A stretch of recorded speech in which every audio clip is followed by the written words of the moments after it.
ஆயுர்வேதம் ஒரு பொக்கிஷம் நம் ஆயுள் நீட்டக்கும் அற்புதம். டாக்டர் ஸ்ரீவர்மாஸ். இல்லை யார் என்ன நினைச்சாலும் அவங்க என்ன பண்ணிக்கிட்டாலும் நம்முடைய மாண்புமிகு முதல்வர் இந்திய அரசியலமைப்பு சட்டப்படி பல மாநிலங்களில் ஆளுநரை கூடாமலே சட்டமன்றத்தை கூட்டுவாங்க. ஆனால் நம்முடைய மாண்புமிகு முதல்வர் அவர்கள் ஒருபோதும் அந்த நிலைக்கு போகணுன்னாங்க. இந்த ஆண்டும் சட்டமன்ற கூட்டத்தொடர் மாண்புமிகு ஆளுநர் அவர்களை சந்தித்து நாங்கள் அழைப்போம். அவர்கள் வருவார்கள் என்று முழுமையாக நம்புகிறோம். கடந்த காலங்களில் நடந்தது போன்று நடக்காமல் இருக்கும்னு நம்புகிறோம். நல்லதே நடக்கும். மற்ற மாநிலங்களில் பாரதிய ஜனதா கட்சி ஆட்சி செய்கின்ற மாநிலங்களில் ஆளுநர்கள் எவ்வாறு நடந்து கொள்கின்றார்களோ அதுபோல் அவர்கள் எழுதி கொடுத்த உரையை வாசிப்பார்னு நம்புகிறோம். அதோட நாங்கள் நிறைவேற்றி கொடுக்கக்கூடிய மசோதாக்களுக்கு மாண்புமிகு குடியரசுத் தலைவர் அவர்கள் மகாத்மா காந்தி பெயரை நீக்கக்கு எப்படி 12 மணி நேரத்துக்குள்ளே அதுக்கு அனுமதி அளித்தாங்களோ அதுபோல் நமக்கும் மாண்புமிகு ஆளுநர் அனுமதி அளிப்பார்னு நம்புகிறோம். அதாவது கிட்டத்தட்ட நம்முடைய இந்திய திருநாட்டில் மாண்புமிகு கலைஞர் அவர்களும் மன்மோகன் சிங் அவர்களும் அந்த கவர்மெண்ட் அவங்க கூட்டணி ஆட்சி நடக்கக்கூடிய காலத்தில் தான் 100 நாள் வேலை திட்டத்தை அவங்க கொண்டு வந்தாங்க. காங்கிரஸும் திமுகவும் கொண்டு வந்தாங்கிற கோபத்திலே பார்த்துக்கிட்டு இருந்தால் என்ன நியாயம்? அது நியாயம் இல்லை. நம்முடைய தேசப்பிதா மகாத்மா காந்தி பெயரை நீக்க வேண்டிய அவசியம் என்ன எதுவும் இல்லை. அப்போ எல்லாரும் இப்போ என்ன சொல்கிறாங்கன்னா இதே ஆர்எஸ்எஸ் தான் சதி செய்து மகாத்மா காந்தியை 1948 ஜனவரி 30 சுட்டு கொண்டாங்க. அவங்களே இப்போ ஆட்சிக்கு வந்ததுக்கப்புறம் அவங்க பெயரை எப்படி வைப்பாங்க அப்படின்னு சொல்கிறாங்க. இது நாட்டு மக்கள் தான் முடிவு எடுக்க வேண்டிய விஷயமே தவிர இல்லை. நான் அதை சொல்கிறேன்.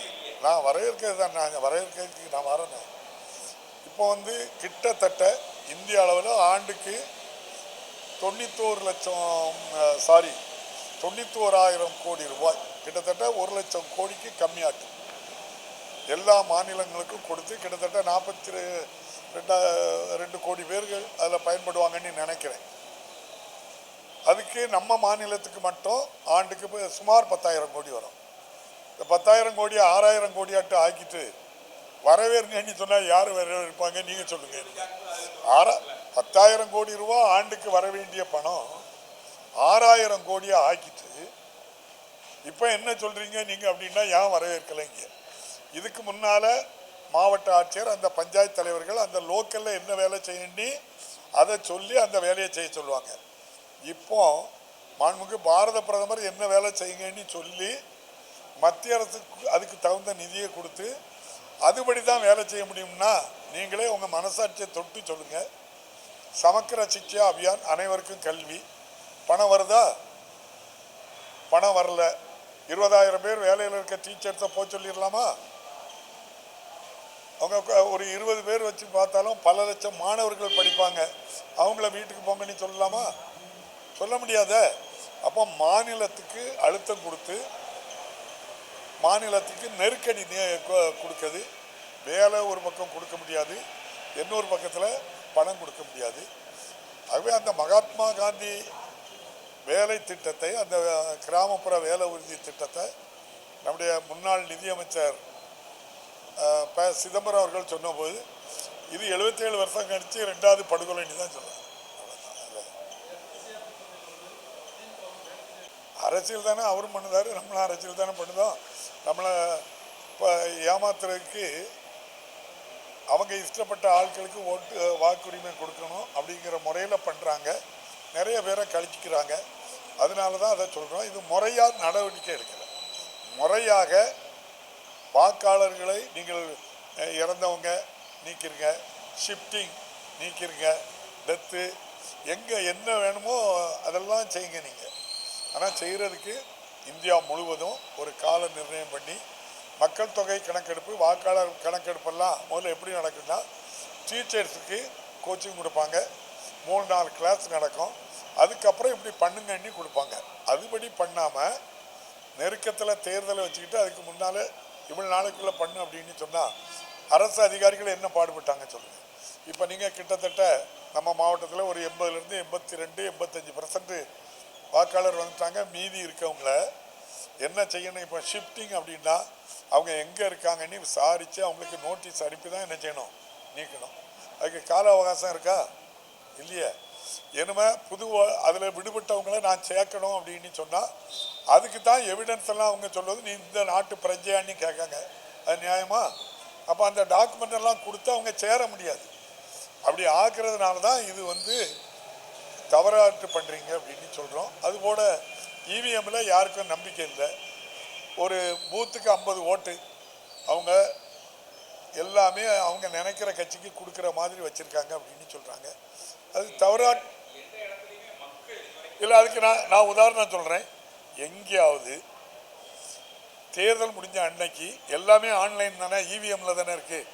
இவ்வளோ ஓட்டு போல இல்லை, இவ்வளோ ஓட்டு போல இருக்குன்னு சொல்லியிருக்காங்களா? இல்லை.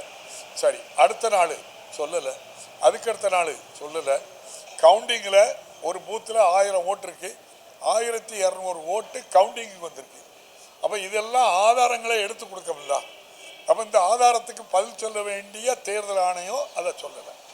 தேர்தல் ஆணையத்தை உச்சநீதிமன்ற தலைமை நீதியரசர் ஒரு மெம்பர் தேர்ந்தெடுக்கும் போது அவங்கள நீக்கிட்டு இப்போ 2 பேர் ஒன்றிய அரசினுடைய பாரத பிரதமர் ஒரு அமைச்சர். எப்படி ஞானேஷ்குமார் மேலே நம்பிக்கை ஒரு நாட்டில்? 100% அவங்க அந்த முறை, அந்த பேட்டன், அந்த ப்ராஜெக்டை கொண்டு வந்ததே தப்பு. இல்லை, மக்கள்கிட்ட இருக்கிறத பிடுங்கிறது தானே வேலை ஒன்றிய அரசுக்கு. நீங்கள் ஜிஎஸ்டியை நம்மகிட்ட இருந்து வாங்கிட்டு போவாங்க, அதுக்கு வாங்கி கொண்டு வச்சுக்கிட்டு இது ஏன் பணம்பாங்க. நம்முடைய தமிழ்நாட்டில் நம்ம மக்கள் கொடுக்குற வரி பணம் அவங்க இஷ்டத்துக்கு அவங்ககிட்ட போயிடுது. நீங்கள் ஒரு சாரருக்கு 16 லட்சம் கோடியை தள்ளுபடி பண்ணிட்டு ஒரு சாரருக்கு மானியமும் கொடுத்துட்டு அதிலிருந்து நீங்களும் உங்கள் கட்சிக்கும் பணத்தை வாங்கிடுதிய பல 1000 கோடியை வாங்கி தேவையான இடங்களில் வச்சுக்கிடுதீங்க. சாமானிய விவசாயிக்கு கடன் தள்ளுபடி பண்ணலையே நீங்கள், சுய உதவி குழுக்கு கடன் தள்ளுபடி பண்ணலையே, 100 நாள் வேலையை 150 நாளைக்கு நான் பணம் தரேன்னு நீங்கள் சொல்ல மாட்டேங்கிறீங்களா? 50 பேருக்கு 16 லட்சம் கொடுக்குற ஆள் 150 நாளைக்கு நான் பணம் தரேன்னு ஏன் சொல்ல மாட்டேங்க? அந்த பாவங்கள் உங்களுக்கு பிடிக்காது. நம்மகிட்ட யூனிவர்சிட்டி இருக்கு, யூஜிசி கிராண்ட் வரும் முன்னால் யார் தருவா? அந்த ஒன்றிய அரசு இல்லை, பல்கலை யூனிவர்சிட்டி கிராண்ட் கமிஷன் இருக்கு யூஜிசி. அவங்க வந்து ஒவ்வொரு பல்கலைக்கழகத்துக்கு 100 கோடி 500 கோடி, அதுக்கு கீழே இருக்க 50 கல்லூரி 100 கல்லூரிகளுக்கு என்னென்ன வசதி தேவைன்னு சொல்கிறாங்க. இப்போ அங்கே யார் பண்ணுறா சொல்லுங்கள்? நீங்கள் அங்கே வந்து அந்த நிதியை நிறுத்தியாச்சு. 1 ரூபா கூட நிதி இந்த ஆட்சி வந்ததுக்கப்புறம் வரல. அங்கே நீங்கள் உள்ளே வந்து பாருங்கள், ஆர்எஸ்எஸ் சித்தாந்தத்தில் உள்ளவங்க அந்த யூனிவர்சிட்டிக்குள்ளே வந்து சிஎஸ்ஆர் ஃபண்டு, அதாவது பெரு நிறுவனத்தில் உள்ள சிஎஸ்ஆர் ஃபண்டை ஆர்எஸ்எஸ் சித்தாந்தம் உள்ளவங்ககிட்ட கொடுத்து அந்த 100 கோடிக்கு நீ வேலை செய்ய அப்படின்னு சொல்லி ஆர்எஸ்எஸ் சித்தாந்தத்தை கல்விக்குள்ளே கொண்டு வந்து பூத்துறாங்க. நீங்கள் வந்து பாருங்கள், நீங்கள் அங்கே விசி இருக்காரு, வந்து கேளுங்க. இந்த ஆட்சி வந்ததுக்கப்புறம் யூஜிசி கிராண்ட் வந்திருக்கான்னு கேளுங்க, ஒரு நயா பைசா வரல. சிஎஸ்ஆர் ஃபண்டை வச்சு யார் பண்ணுறான்னு பாருங்கள். அப்போ அந்த கல்வி நிறுவனங்களுக்குள்ளே ஊடுருவிட்டாங்கல்ல, ஊடுருவி அவங்க சித்தாந்தத்தை சொல்கிறாங்க. நீங்கள் இந்த ஆட்சி மத்தியில் இருக்கக்கூடிய ஆட்சி என்னைக்காவது மக்கள் பிரச்சனையை பேசுன்னு சொல்லுங்களா? ராமரை பேசுவாங்க, அல்லது இப்போ முருகனை கையில் எடுத்திருக்காங்க, இல்லைன்னா தீபம் கொளுத்துருக்காங்க. எங்கேயாவது தீ கொளுத்துற வேலையை தவிர வேற என்ன வேலை செய்கிறாங்க? மக்களுக்கு ரயில்வேல பாதுகாப்பு இல்லை, அதுக்கு நாங்கள் நிதி கொடுக்கன்னு சொல்கிறாங்களா? புதிய தடம் இருக்குன்னு சொல்கிறாங்களா? ஏழை மக்களுக்கு இதெல்லாம் செய்ய போகிறேன்னு சொன்னால் எதையாவது சொல்லுங்கள். நீங்கள் ஒன்றிய அரசு ஆட்சி பொறுப்பேற்ற பிறகு யாருக்கு லாபம்? கார்பரேட் கம்பெனி 30% டேக்ஸ் கட்டினாங்க, இன்கம் டேக்ஸ். அவங்க 22% இப்போ கட்டுறாங்க. நீங்கள் 30% கட்டியா? சாமானிய மக்களுக்கு 30%, உழைக்கிற மக்களுக்கு 30%, கார்பரேட் கம்பெனிக்கு 22%. இது போக கார்பரேட் கம்பெனிக்கு 16 லட்சம் கோடி கடன் தள்ளுபடி. இது போக மானியம் ஒவ்வொரு கம்பெனிக்கும் 50,000 கோடி 40,000. எந்த ஏழைக்கு அது வந்து சேருதுன்னு சொல்லுங்கள்? இல்லை. அப்போ கார்பரேட் கம்பெனியுடைய வளர்ச்சிக்காக இருக்காங்க. அதை தான் நம்முடைய மாண்புமிகு முதல்வர் சொன்னாங்க. நீங்கள் வந்து கீழடியை வந்து பாருங்கன்னு சொன்னாங்க. அது எவ்வளோ காலத்துக்கு முன்னால் நாங்கள் வாழ்ந்தோங்கிறத இப்போ தெரிஞ்சுக்கிட்டு இன்னொன்று நான் சொல்கிறேன்.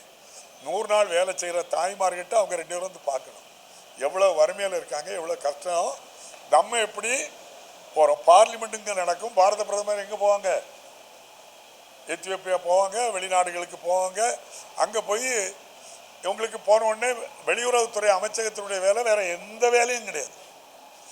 பாரத பிரதமருக்கு ஒரு டைம் ஃபிக்ஸ் பண்ணி அவங்களுக்கு வரவேற்பு வச்சு அவங்களுக்கு ஒரு அவார்டு கொடுத்து ஏற்பாடு பண்ணிட்டு போயிடுவாங்க. அந்த ஊரில் முடிஞ்சு போச்சு. நீங்கள் வெளியுறவுத்துறை ஒழுங்காக இருந்ததுனாக்கா அமெரிக்காவில் எவ்வளோ பிரச்சனை வருமா?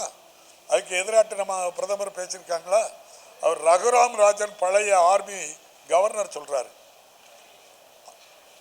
அமெரிக்காவில் உட்கார்ந்துக்கிட்டு பேசுறாரு. என்ன சொல்கிறாரு? இது இந்திய மக்களுக்கு விரோதமான திட்டம், மோடியை எதிர்க்குன்னு சொல்கிறார். இங்கே நோட்டு செல்லாதுன்னொடனே நான் அதை செய்ய மாட்டேன்னு தூக்கி போட்டு பதவிக்கு போனவர் அமெரிக்காவில் உட்கிறாரு. அவர் வந்து இந்திய மக்களுக்கு எதிராட்டு ட்ரம்ப் கொண்டு வந்திருக்க 50% டேக்ஸ்ன்னு சொல்கிறாரு. நம்ம பாரத பிரதமர் என்றைக்கும் பேசியிருக்காங்களா? இல்லை. அதானிக்கு அங்கே ஒரு பிரச்சனை இருக்குது, அதுக்காக பேசிட்டு இருக்காங்க. அப்போ நம்ம பாரத பிரதமர் இந்த ஆட்சி பொறுப்பேற்ற நாள் முதல் இன்று வரைக்கும் ஏழைகளை பற்றி சாமானியர்களை பற்றி நினைக்கல. இந்த கவர்மெண்ட் 4.5 வருஷத்தில் முழுதும் ஏழைக்காக. விடியல் பயணம் ஒரு நாளைக்கு 57 லட்சம் பேர் பஸ்ஸில் கட்டணம் எல்லாம் போகிறாங்க. 6 லட்சம் மாணவிகளுக்கு மாதம் 1000 ரூபா கொடுக்குறோம். 1,32 லட்சம் பேர்களுக்கு தாய்மார்களுக்கு 1000 ரூபா கொடுக்குறோம். எல்லா திட்டங்களும் சாமானிய மக்களுக்கு. மக்களை தேடி மருத்துவம் 2,30 லட்சம் பேருக்கு கொண்டு கொடுத்துருக்கோம். இந்த கவர்மெண்ட் படிக்க வைக்க எல்லாத்துக்குமே ஏழையை பற்றி நினைக்கிற கவர்மெண்ட் இது. ஒரு திட்டம் ஏழைக்கு கொண்டு வந்தாங்கன்னு சொல்லுங்க. நன்றி, வணக்கம்.